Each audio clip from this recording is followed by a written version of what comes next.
Hi, welcome to another episode of our show. Today, entirely in English because it's the language of our guest.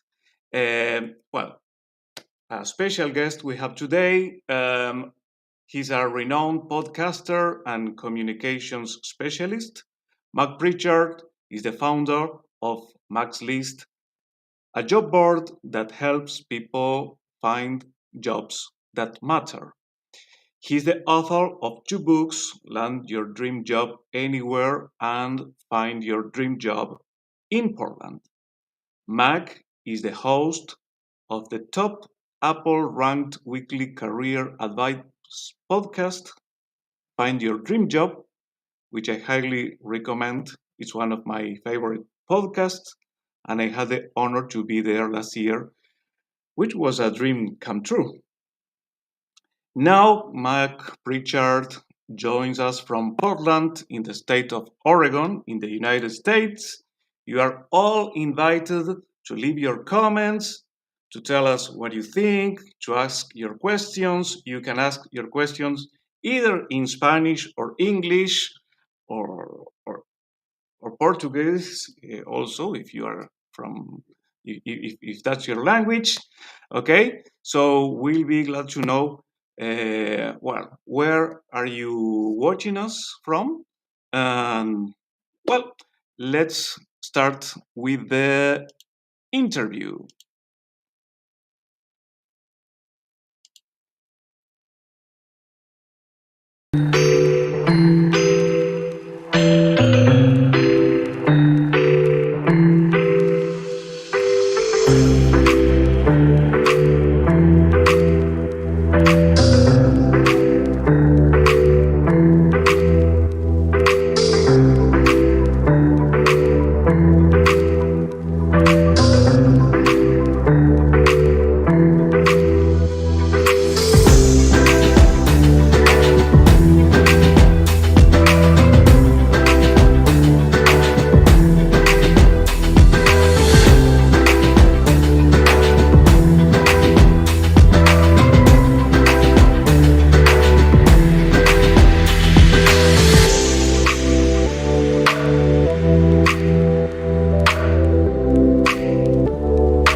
Hi, Mac.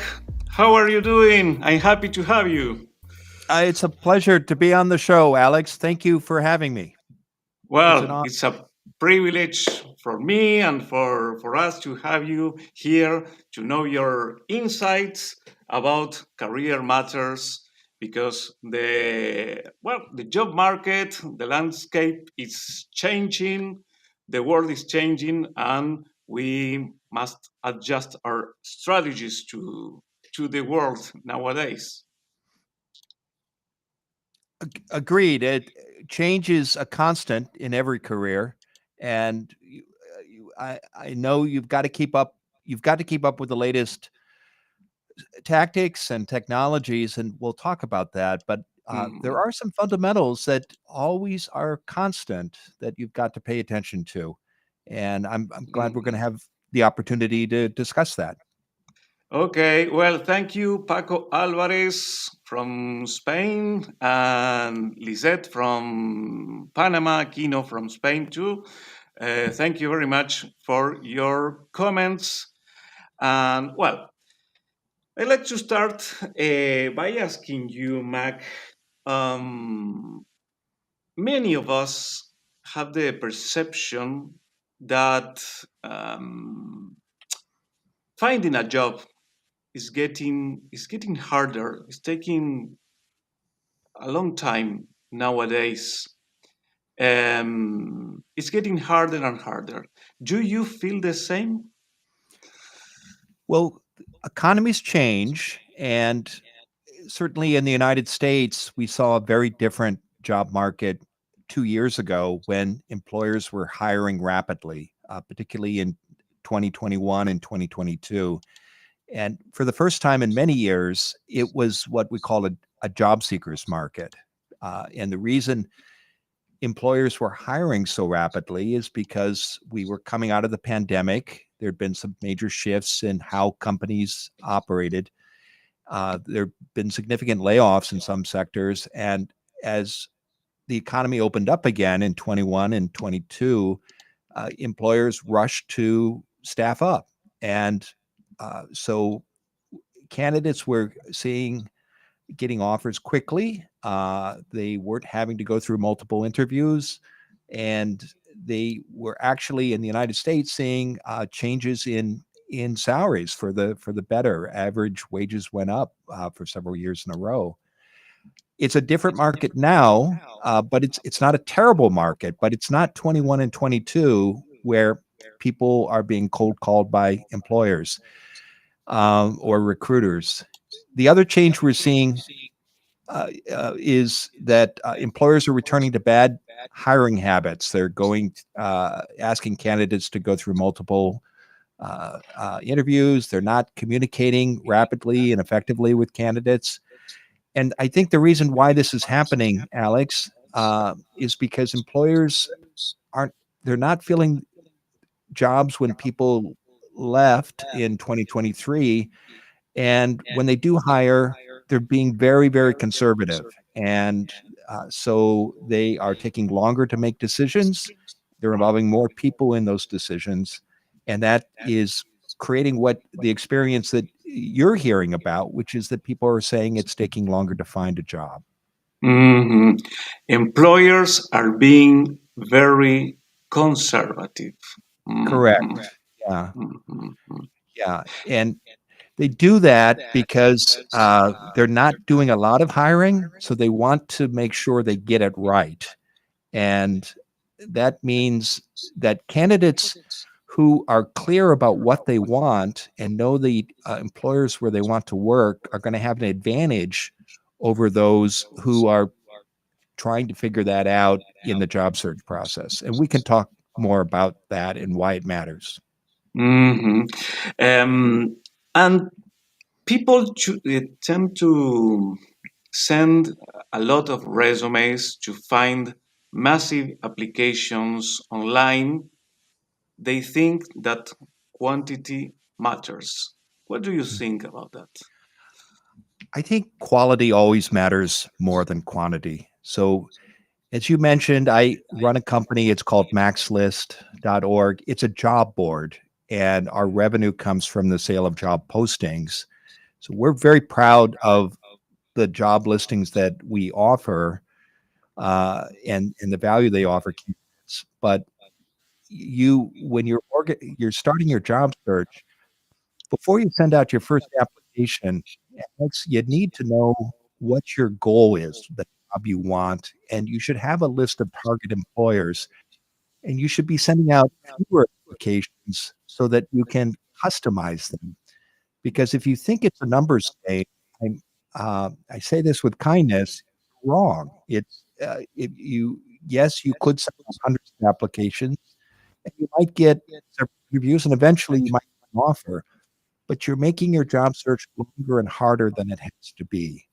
And if you want, and you're probably the job you get, if you're not clear about what you want, may not align with your long-term goals. So you need to do that basic work up front before you send out your first applications. Why is important to have a list of target employers? It's important to have a list of target employers because you can sit down at your computer and you can look at Indeed, you can look at LinkedIn, you can look at my job board, and you'll find hundreds, even thousands of employers on the big national sites. And you can get paralyzed by the abundance of choice. So that's one reason why, Alex. The other reason that it's important to have a list of target employers is because you need to remember how hiring works. And referrals matters so much to employers, and so if you're going to create referrals for yourself, you need to focus on probably a few dozen, maybe 2 dozen employers at most, because if you know that the 20 or 25 companies where you want to work, then you can spend your time creating relationships with people inside those organizations, meeting them, learning how uh, those companies work, what matters to those employers, what their challenges are. And as you have those conversations, you'll build a reputation for yourself. You'll also hear about jobs that may not be advertised. And when positions do open up, you'll have connections inside those organizations. If all you're doing is looking at every available job, you won't be able to spend time building those contacts, making those connections, creating those relationships that are so important when hiring managers are making decisions. And I would encourage your audience to reflect back when everybody on this call or who's listening to us, however, they've all been done their share of hiring, and think about the difference it makes when someone comes to you and says, "Hey, I know Alex. You should talk to Alex." That doesn't mean you'll get the job, but you'll get in the door. And if 50, 100 people have applied, that connection, that referral can be so important in getting you in front of a hiring manager. People are reaching us from many countries. Thank you very much for being there. From Spain, from Colombia, from Argentina, Honduras. Well, we are very, very happy to see you here, and also from San Diego, California. Well, uh, you are very kind. We can feel your energy, but we want to see your questions also. So dare to ask them in the language you feel more comfortable. We are talking to Mac Prichard, the founder of Mac's List, and also the host of Find Your Dream Job podcast. Well, Mac, you talked about referrals and well, making those connections with the people who work at the companies you're interested in will allow you to you said well to know when jobs to know about jobs that are not advertised. You talked about the reputation. You talked about conversations. Um, 2 dozen companies. It's your number. Hmm? Okay. 2 dozen, 20, Mhm. 2025. Yeah. Okay, 2025. Um, which would be your tips to making those connections? Once I have the list, I know, well, I want to work at this company. Huh? How can I start making connections, having conversations with that people? Start with LinkedIn. Search for people that look at the company page on LinkedIn. See if you have first or second degree connections, who people who work at those employers. And then if it's a first degree connection, you can reach out to them directly and you can say, I'd like to spend some time with you. Could we meet for coffee or perhaps a call over Zoom or Google Meets? I'd like to learn more about your employer, how you all hire, upcoming opportunities. Something I'd like to learn about the company culture, and if it is a second degree connection, look for someone you know who is connected to that person directly. Ask your first degree connection if they would make an introduction. And you're not asking this person to introduce you in order to talk about a job with this second degree connection. It's a research project, Alex. You're doing research about the company, its culture, its hiring plans, the challenges it faces, and you only want 15 or 20 minutes of this person's time. So I found that almost always people will make these introductions, and then you can reach out to that person directly. Uh, Another good source is certainly in the United States, and I expect in Latin America too, are alumni databases at universities and colleges. You may, if you look at your alumni database, you may discover that there are people who went to the same university you did who are working at that organization. And you can reach out to them directly as a fellow graduate and ask again if they might have time for an informational interview.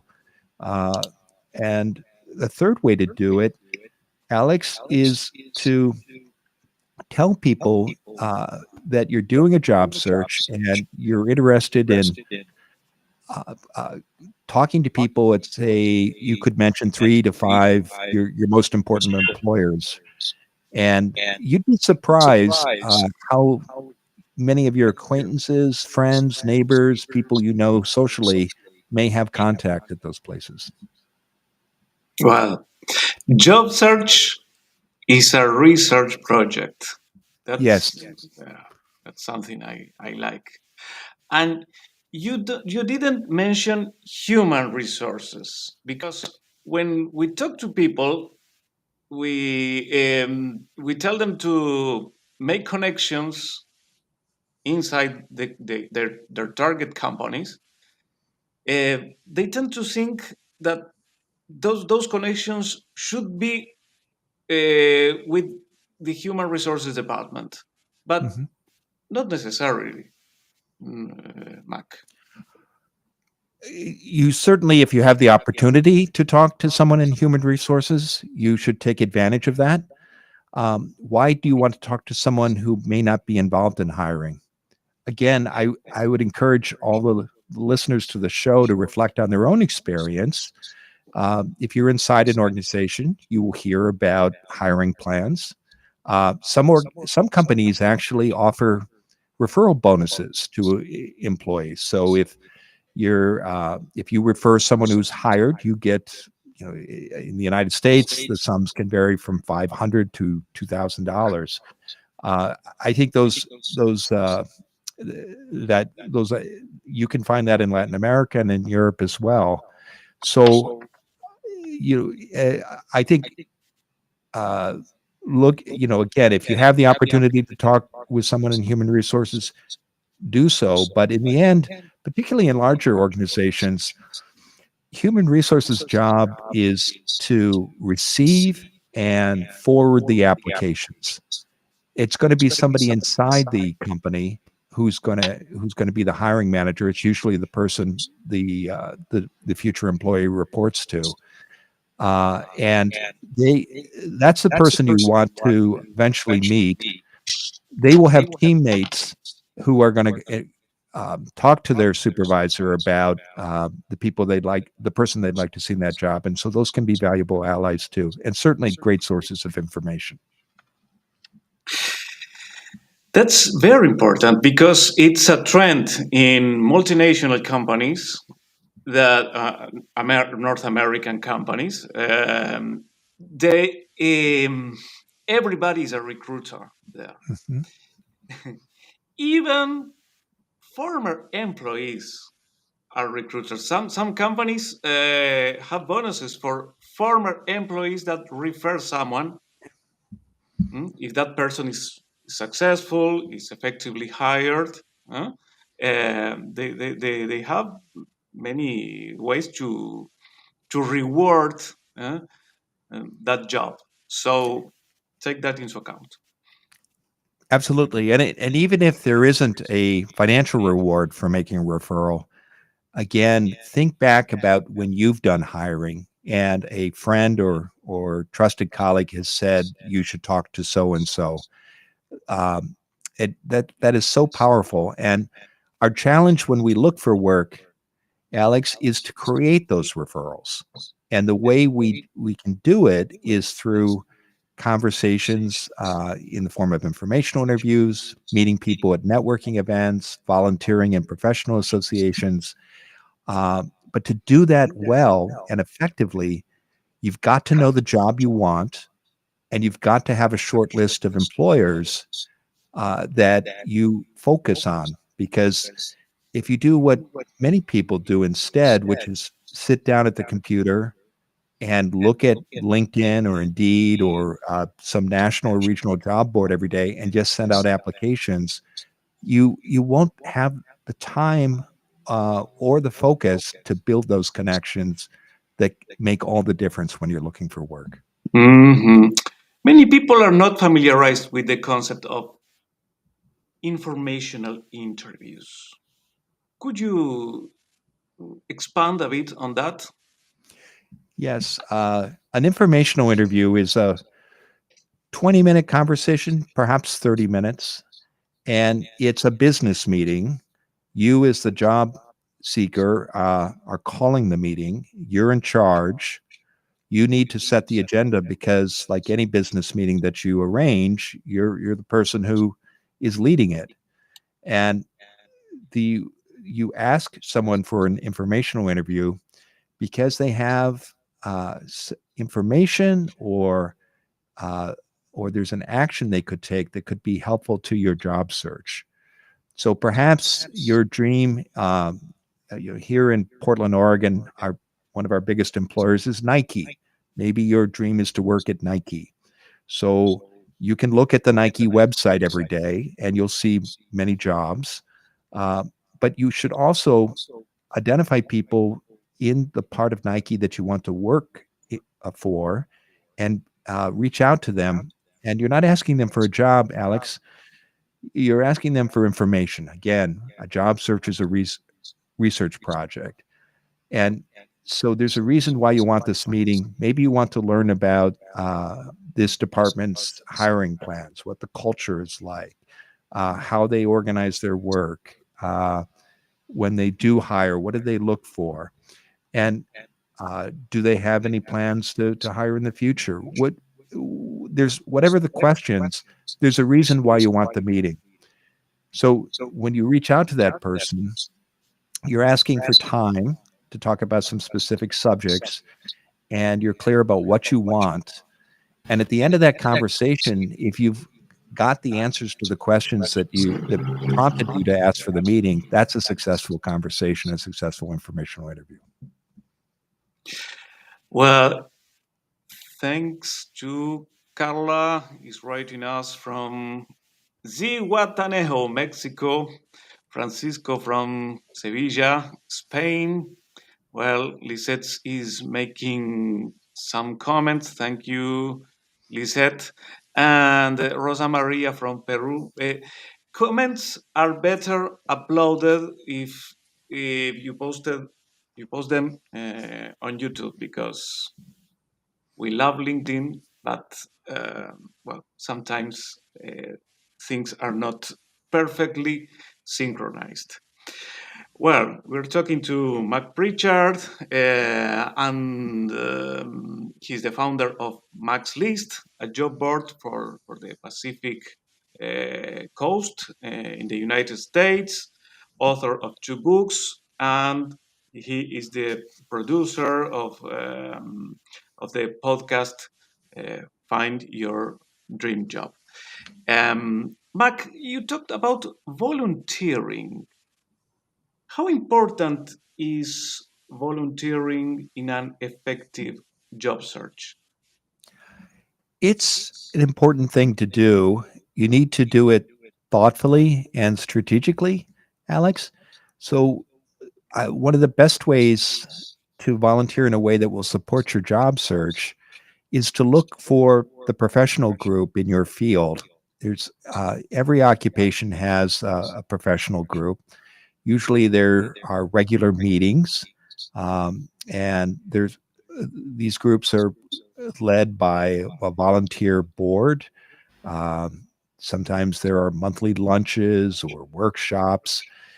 When you volunteer for a group like that and you put together the next month's lunch, or you help in other ways, you the people who are involved in that organization are typically leaders, local leaders in your field, and they're often involved in hiring. They hear about opportunities, and volunteering gives you a chance to build connections with them, build relationships, show what you can do, and uh, and they will think of you when they hear about opportunities that match up with your goals, and they can be good references, and they can help with introductions, uh, and volunteering will help you accomplish that.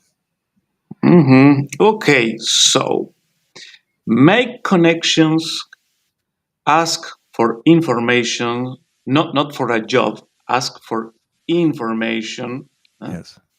continue your research, and you can, well, get to be introduced to someone who can make a decision uh, in well when the time is right.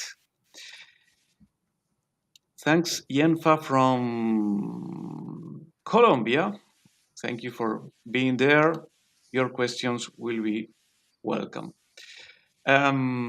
Well, Mac, job boards. Um, how can we leverage them? How can we make the most of them? Um, I have the perception that most of the people use them poorly.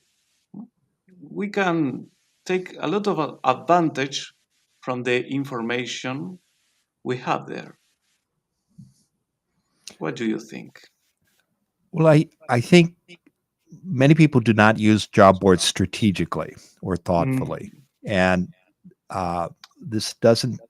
This happens because um, be, uh, many candidates are not clear about the job they want, and they're not clear about the places where they want to work. And this is normal. It's hard to answer those questions, but you need, before you send out your first application, Alex, to answer those questions, to be clear about the position you want, and to have a short list of employers that you are most interested in working for.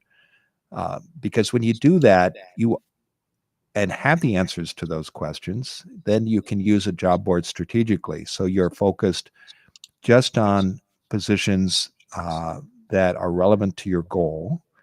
You're not thinking, well, I could do that, I could do this, I'm open to that possibility. When you use phrases like that, you're making your job search harder than it has to be. You need to focus on what you really want, and you need to have the answer to that question. Um, Now, it may be that your list of target employers will change as you go out and spend time talking to people inside those organizations. You may learn about new employers that you weren't aware of. But however your list evolves, you want to pay attention on the job boards to those organizations. And you can use job boards strategically by setting up alerts. And every job board has this software that allow you to learn about a limited number of jobs, that the jobs that match your goals, and about opportunities at the companies that are on your list. Um, so that's one way to use job boards strategically. Another way, this goes back to the theme of research. You want to understand what the your local market pays for the job you want, and looking at job postings in your market for the position you want. You can learn you can get valuable salary data. You can also learn about what common needs are for those positions. And that helps you customize your resume when it comes time to apply for positions. So those are two ways to use job boards strategically. Yeah, something I learned from your podcast. Find your dream job. Subscribe to find your dream job. Thank you, Alex. I highly recommend it. It's pure gold, Oh, thank you. You're and very kind. mm, Uh, and I think, one thing I learned is that you can use them as a source. A source. Use the job boards, the, the the websites where job postings are appear. You can use job postings as a source of keywords. mm, Hmm. so you can, if you see the same keyword repeated in the jobs you want, uh, you can include them in your resume Hmm. and your LinkedIn profile, Hmm. and the titles, the job titles, and you can put front load your resume with those titles so that you will be a better fit. And the job market is changing, and there are new positions that sometimes there are those are new names Hmm. for old jobs, and companies tend to mm, uh, use names that seem more attractive so that they are a good source of information. And well, you have a job board, and I would like to know the difference, the problems you see, in normal job boards, and what what is the difference? How do you uh, solve those problems? How do you address those problems in your company? Well, one concern we hear from job seekers frequently is uh, the importance of including salary information in job postings. And because when an employer leaves out salary information and it's unclear what a position pays, that's a problem for candidates. The candidate doesn't know whether or not to apply because it's unclear whether the position will meet the candidate's salary expectations. So we do require our employers to include salary information in every posting. We made that change about a year ago.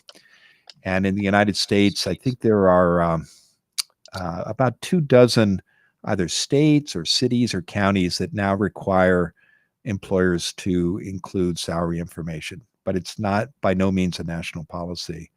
Um, so that's one problem we address. Another one is we recognize that uh, the the job posting, it's a valuable lead for a candidate, but if someone is going to have a successful job, the most successful job search and the most rewarding career, they have to have good job search skills. They have to be clear about what they want and where they want to go. So we provide lots of free information about how to look for work, and how to set your career goals, your job search goals, and how to network, how to do informational interviews, and that's in the form of articles on our website, and yeah, the weekly career advice podcast, Find Your Dream Job, you mentioned. And I will say, Alex, I think the majority of job boards out there do that. They provide that kind of information. Um, Another challenge is many of the advertisers on our site, the employers, they're small organizations without HR staff. So the person posting on our site often hasn't been trained in how to write a job posting or how to communicate with candidates. It's just, typically in the United States, an employer doesn't have a human resources professional until they have 25 employees or more. So we provide lots of free advice about how to look for about how to hire smarter, how to write effective job postings, how to stay in touch with candidates, because that helps our advertisers find the best candidates as well. Okay, that's good because that happens all over the world, that companies don't have a team of HR team when they are small businesses. Hmm. Well, thank you, Robert, for your question. I don't know.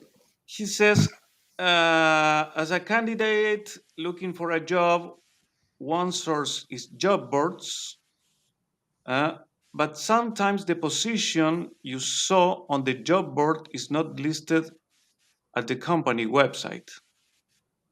Well, um, I don't. I would like to know what is your question. You can, if you find the position posted in the job board, you can apply there, and there's no problem. Well, maybe he wants to know why. Why is that? I don't think. I I'm not I don't have an answer. Mhm.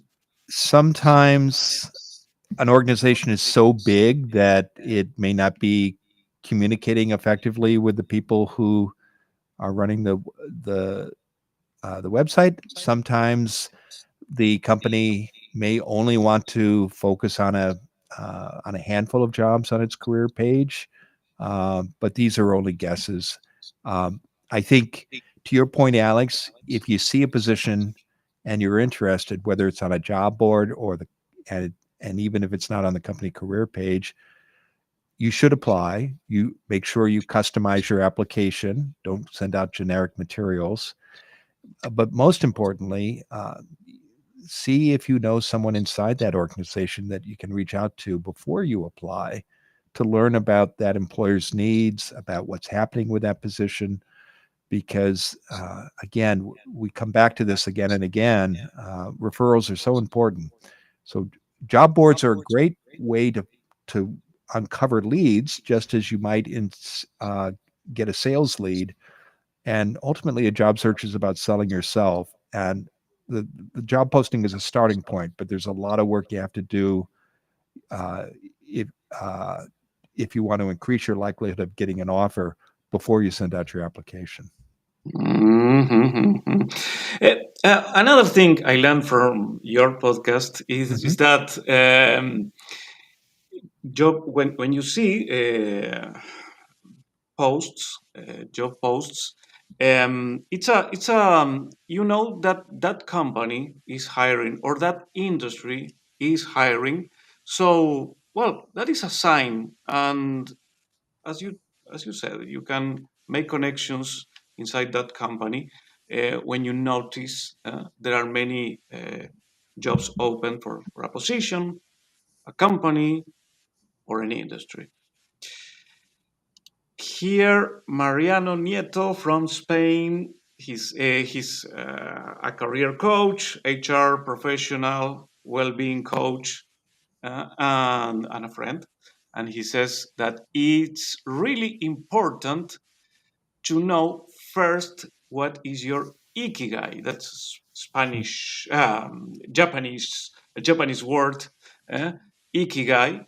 Mhm. That it's related to your purpose, what you like to do, what the world needs from you, what the society wants to pay you for doing, and so on. That's a coaching tool. Thank you, Mariano. Here we have a message from Ruben Torres. He says, when you are in an interview and the candidate's age could be an issue for the interviewer to hire that candidate, what could be the best approach to handle this situation? So you're saying, Ruben, if you are the candidate and you perceive that the age is an issue, hmm, what do you think, Mac? Well, age discrimination in hiring is real. It's illegal, but it happens all the time, Alex. And so, what you need to focus on as a candidate is what you can control. And so, when you're in an interview and you think, and you're an older worker, and I'm an older worker, uh, you want to even if especially if you think age is an issue, you want to think about common misconceptions about older workers, and you want to address those misconceptions both in your interview and ideally in your application materials before your interview. And common misconceptions include that older workers don't understand technology. They'll have difficulty working for a younger boss. They won't fit into the culture of the organization. They uh, they're just looking for a place to park and before they retire. They just want to sit somewhere for a few years. So these are all myths, but they may be in the minds of the interviewer. So as a candidate, you need to think about those myths, and you need in your interview and as well as in your application materials to demonstrate that those aren't issues for you.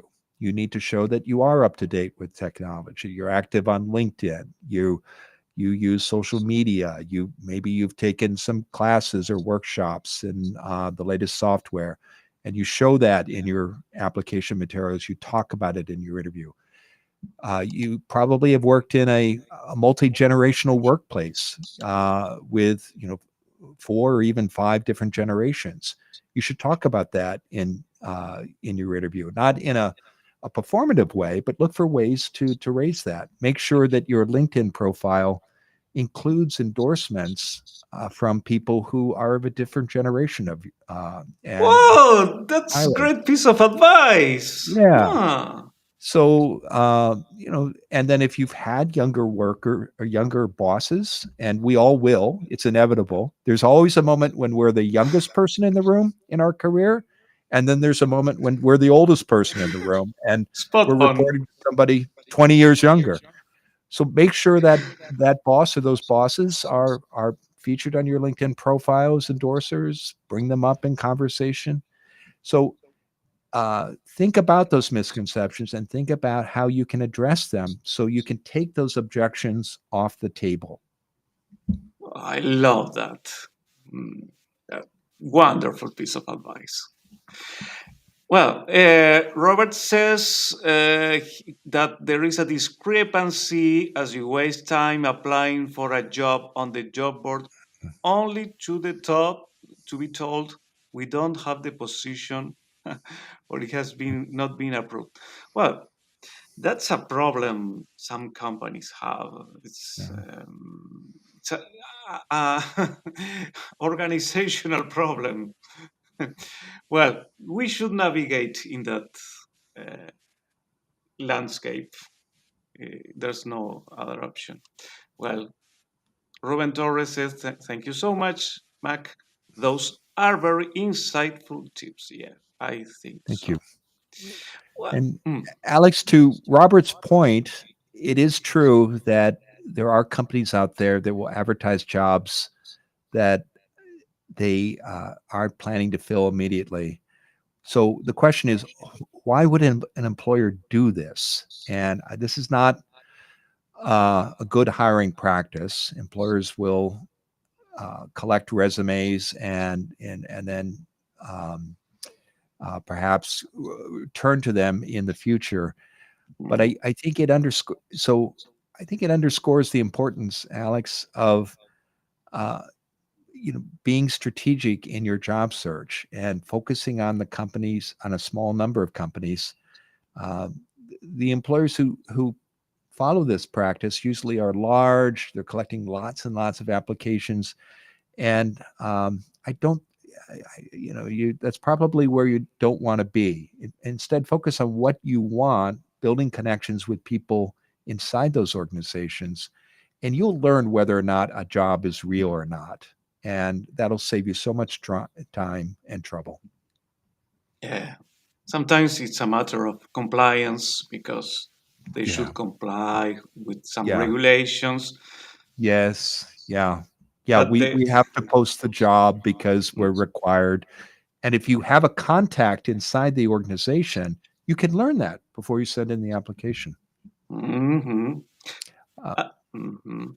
I will will add sometimes you may apply for a position knowing that there's an internal candidate, And um, often the internal candidate has an advantage, but that doesn't mean you shouldn't compete, because you will meet people uh, as you go through the interview, and you'll make connections. You'll show what you can do. It can be good practice and it could lead to learning about other opportunities inside the organization. But the more you know about what your competition is like before you go into the interview, the better. And the best way to do that, again, is to make sure that you make connections and build relationships inside the organization. Hmm. Okay. Well, let's see. There are more messages arriving. Well, okay, okay. Well, yeah, Robert, thanks for the good advice. Okay, that's great, Robert. Well, Mac, you are a very important podcaster, and there are many podcasts out there, and you have interviewed many very important figures in the career coaching and human resources industry. uh, Changing a bit the topic, Mhm. what piece?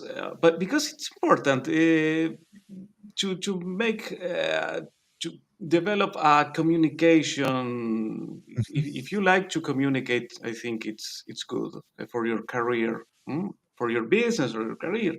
What piece of advice would you give someone who wants to run a podcast, is thinking about it, or is starting with that? Well, I think with podcasting, it's always important to know what you want to accomplish with the show and who you want to serve, and why you're doing it. And this is true for any publication, whether it's a podcast, a blog, or your personal LinkedIn page. And I think uh,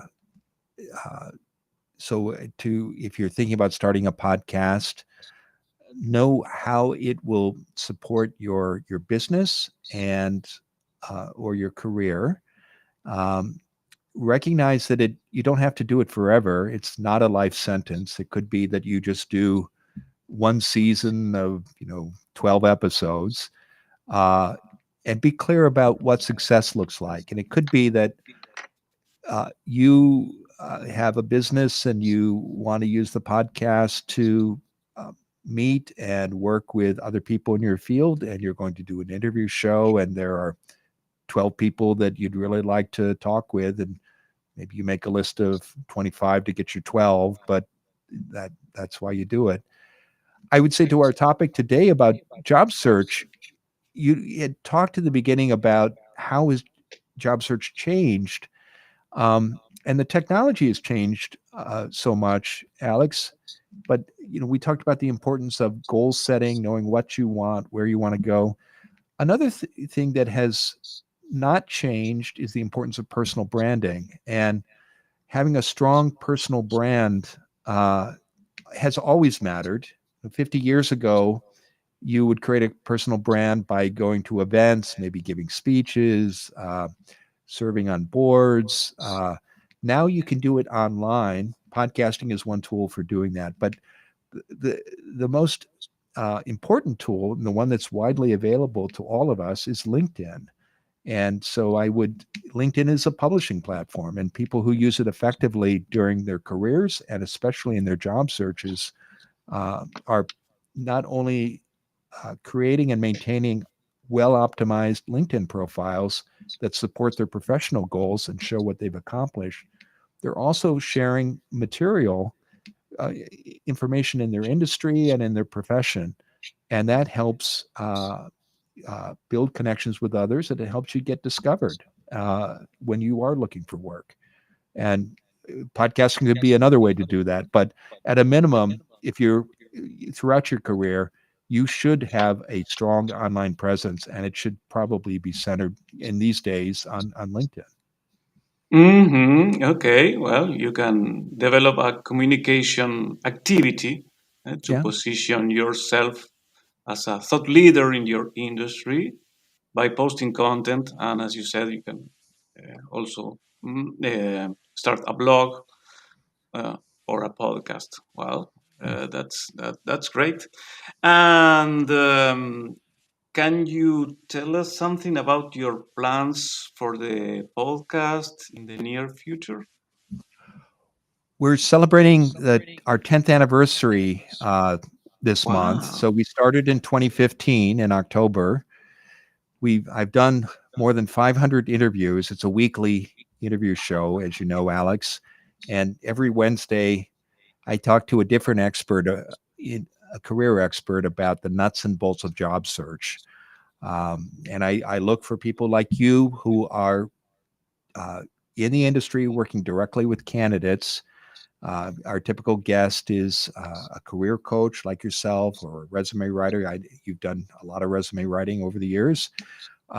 We also have people who work in career services offices at universities, at career offices at state or local government, um, or we have recruiters or hiring managers. But wherever the person sits on which side of the interview table, they have insights into what works and doesn't work in a job search, and that's what we talk about on our show. We don't talk about a guest's personal journey about their own job search, but what they've learned from helping people find terrific jobs. It took me a couple years to figure that out, that was our focus, but our audience has responded very well. And we have a lot of people who haven't been on podcasts, but they're doing the work. They are career coaches who know how to help people get the jobs they love. And I've learned so much from my guests, Alex. It's a real privilege to be able to talk to so many bright, accomplished people every week. It's a very inspiring name. Find your dream job. Mhm. It's not only finding your job, a job, it's your dream job. Yeah, Aim high. yeah, yeah. It is, and I think it's important to remember that most of us will be in the workplace for maybe 40 years, and not every job will be a dream job. But so sometimes we have to take paycheck jobs, we call them in the United States, jobs that help you pay the bills. Sometimes you have to take a job that will eventually help you get your dream job. But wherever you are in the course of your career, if you learn job search skills, particularly your how to set goals for the position you want, the places where you want to work, how to get good at interviewing, how to network, how to build a strong personal brand, you will get so much more satisfaction out of your career because you know what you want and where you want to go. You also will have, no job search is easy. Sometimes a job will fall into your lap, but usually you've got to go out and look for it. But you'll have uh, a shorter and an easier job search if you are good at job search skills, and that's what ultimately we help people learn how to do at Max List through all the free content we provide, as well as providing leads on great jobs through our job board. You won't be always able to find a dream job, but you can avoid a nightmare job. Yes. Yes. And I think yes, if you can avoid a nightmare job in your career, that's wonderful. I've had one or two. It's an experience I certainly wouldn't want to encourage people to. I hope people can avoid that. Yeah. Okay. Well, Mac, great advice we have received from you today. It has been a wonderful experience talking to you. And well, is there anything else you'd like to add to finish up this episode? I think I'd like to leave people with this thought. Um, if I could give you one piece of advice, it would be this: don't wait to be picked. Don't wait to be chosen by an employer, by a hiring manager. Understand what you want, be clear about that. And then when you're looking for work, Focus your energy on finding that job, the one you want, and learn how to find that position and present yourself and show what you offer. Too many candidates, and I certainly made this mistake early in my career. They send out applications and they wait for an answer. They wait to be contacted by an employer. And sometimes there's a job you want, and you should do that. But you should also figure out how you can talk to that person. But instead of just sitting down and looking at job boards like mine and applying for positions, know what you want and don't wait to be chosen. Go out and find that opportunity and present yourself and make the case for yourself. And if you do that, you're going to have a much more satisfying job and a much more satisfying career. That's terrific piece of advice. Yeah. Don't wait to be picked. Mm. Oh, that's really great. Well, please go to maxlist.org. That's the website. Mhm. Well, we have your in the show notes. We have Great. all the the URLs for your social media and website. So there you'll find the job boards, a lot of piece of advice, a lot of articles, and the podcast. And please connect with me on LinkedIn. And Okay. Alex, when they reach out to me on LinkedIn, I hope they'll mention that they heard me on Destaco tu Talento. Okay, okay. Well, that's great. That's great. Well, thank you very much, Mac. You're And welcome. congrats on your 10th anniversary. That's a really, really great milestone. Thank you Thank very you. much. Thanks for the opportunity, Alex. Well, Cecilia, thank you. Last messages. I think it's a good experience to Mhm. have a nightmare job. Well, I think it's an experience that you can learn a lot from it. Yeah. Oscar, thank you very much, and Robert, thanks for your message. Well, people. I wish you lots of success in your careers. Keep connected. Bye bye.